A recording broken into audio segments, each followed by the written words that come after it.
ተንበርክኬ አምላክንም ማመሰግንባትን እሱንም ለምንባትን ቦታ በጣም ነው ማከብራት በጣም ነው መወዳት እና ዛሬ ነው አብረን ምንጣፉ ምናምን ቀየራ ገጽ ተታርገን ሻማችን አብተን ጸሎት እናርግ። ዛሬ አብረን የጸሎት ቤቴን ወይም የመንፈሳዊ ስፍራዬን ስናጸዳዳና ስናስተካክል የሚያሳየው ቪዲዮ አብረን እናያለን። ይህ ቪዲዮ ለመስራት ያነሳሳኛ እንደ ትልቅ ነገር ነው እና ብዙ ጊዜ ሁላችንም ቤታችንን ልብሳችንን ቆዳችንን ንጽህና ለመጠበቅ እንተጋለን።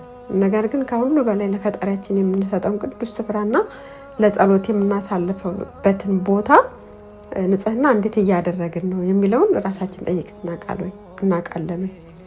እዚህ ጋር ያልኳችሁ ያለው ይሄ ሻማ ባለፈው ብዙ ሰው ወዶት ነበር ቪዲዮ ቀርጬ እሁድ ይዘሽልኝ ነው ብለውኝ እዚህ ቤሩት ያሉት ወስድላችኋለሁ እያልኳችሁ ነው።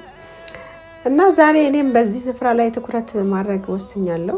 ቤተክርስቲያን እንደምንሄደው ሁሉ በቤታችን ውስጥ ያለውንም ለአምላካችን የተለየ የጸዳና የተቀደሰ ስፍራ ሊኖረን ይገባል። ይህ ስፍራ የጸሎት ቤታችን ብቻ ሳይሆን ወደ ፈጣሪም የምንደርስበት የምንጸልይበት ቦታ ነው። ሽቶ ጸሎት ቤት አስቀምጡ። ለምን አንዳንድ የዛር መንፈሶች ሽቶ ይወዳሉና ስንቀባ ጥሩ አይደለም።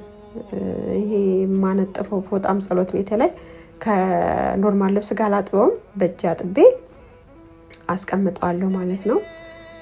እንደውም አንዳንድ ጊዜ ውሃውን እታጠብበታለሁ። ይሄ አንዱን አስራት በኩራት ማስቀምጥበት ነው። ይሄ ደግሞ እንደዚህ ኤክስትራ የተረሳ ብር ሳገኝ ማስቀምጥበት ነበር፣ ግን ሰብስቤ ባለፈው አወጣሁት ማለት ነው። እና ዛሬ ምን ልላችሁ ፈልጌ ነው፣ ይሄ ደግሞ ወይራ ነው። የጽዋ ተረኛ ሲሆን ጽዋውን በወይራ አጥነዋለሁ ማለት ነው። እናቶቻችን እንደዚህ ያረጉ ነበር አይደለ? ጥሩ ሽታ ጥሩ ቃና እንዲኖረውም ያደርጋል። እና ይሄ ስፍራ የጸሎት ቤታችን ብቻ ሳይሆን እንደ ፈጣሪ የምንደርስበት የምንጸልይበት ልባችን የምናፈስበት ቅዱስ ቦታ ነው። ለጸሎት ስንቆም እንደ እቃዎቹም ሁሉ ልባችንንም ንጹህ አድርገን ለፈጣሪ ልናቀርበው ይገባል ብዬ አስባለሁ። እንደኔ ይህ ቦታ ሁል ጊዜ የጸዳና የተስተካከለ ከሆነ ለጸሎት ስንቆም የምናገኘው ሰላምና ትኩረት ራሱ ይጨምራል ብዬ አስባለሁ። ከጸሎታችን ውጭ ያሉ ሀሳቦችም እንድንረሳ ይረዳናል። ይሄ ጥቅስ እንደዚህ ቤተክርስቲያን ጥቅስ ሲታደል ምን አይነት ጥቅስ ደረሰ የመሰላችሁ? በልዑል መጠጊያ የሚኖር ሁሉም በሚችል አምላክ ውስጥ ያድራል የሚል መዝሙር 90 ላይ የሚገኝ ነው። እና ሁላችሁም ይህን ቪዲዮ የምታዩ ዛሬውኑ በቤታችሁ ውስጥ ለጸሎት የሰጣችሁትን ቦታ ምን ያህል ንጹህ እንደሆነ እንድታዩ ጋብዛችኋለሁ። ንጽህና የቅድስና ምልክት ነውና ከጸሎታችን ጋር አብሮ የሚሄድ መንፈሳዊ ግዴታችንም ነው ብዬ አስባለሁ። እንደኔ ምን ይመስላችኋል እናንተስ? እንግዲህ ቅድም አብረን ስናሰናዳው የነበረው የጸሎት ቤቴ አሁን እንዲህ ተስተካክሎ አልቋል።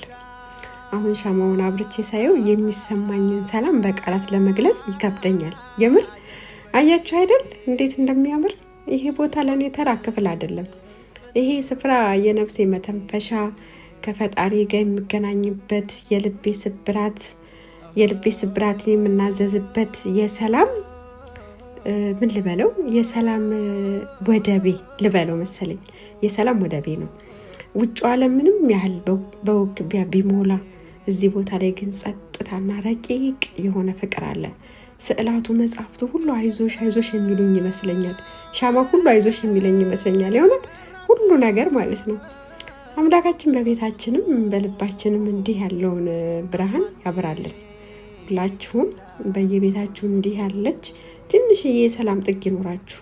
ነፍሳችሁ ስታዝን የምትተነፍሱበት፣ ስትደሰቱ ደግሞ ምስጋና የምታቀርቡበት ይሆናችኋል ማለት ነው።